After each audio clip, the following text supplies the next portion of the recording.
Well, wasn't that quite something? Well done. In the 1970s, the love that dare not speak its name became the love that wouldn't shut up. To commemorate the anniversary of the Stonewall riots, 1970 saw the first Gay Pride March take place, an annual event that's now celebrated all over the world. The contagious activism in the US spread to the UK, with the London Gay Liberation Front forming in 1970, who amongst others challenged the status quo through public protest. The visibility of LGBT protest helped to spur grassroots support and community.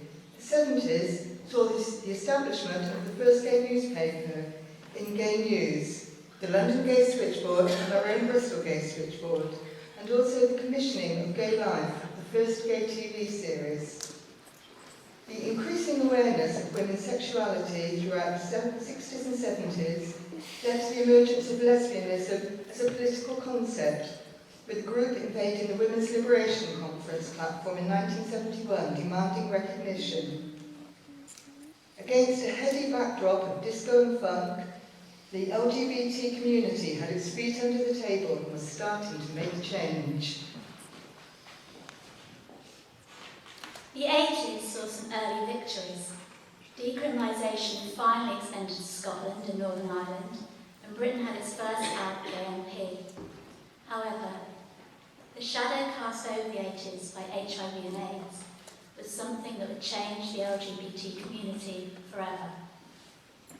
With a large number of cases being seen amongst gay men, a frenzied media reaction demonised us once again, and in 1988, the first piece of anti-gay legislation in 100 years was passed. Section 28 made illegal the promotion of homosexuality by schools and local authorities. The challenges presented by HIV and AIDS and its social repercussions resulted in local and national LGBT organisations growing in size and number during the 80s, and a host of organisations were created to not only provide support to those infected, but also to better inform society. Our community campaigned for increased funding into research and education and for protection against discrimination. A personal and social tragedy of immense proportions, HIV and AIDS paradoxically strengthened the political arm of the gay movement. The 70s and 80s were known musically as the eras of disco, punk and new romanticism. Our selections for this era are songs that, while written during that period, have also achieved fame outside of these decades. The simply humble And So It Goes was not released by Billy Joel until we were almost in the 90s, although he wrote it in the early 80s, and work that Joel claims is his best and his least appreciated. We'll then move on to perform a track that needs very little introduction, a #1 hit for the original band and the cover version in the 1990s. This song has the prestigious title of being the hit that knocked Gloria Gaynor's anthemic I Will Survive off the top spot in the charts in 1979. We'll leave you to guess which one that is.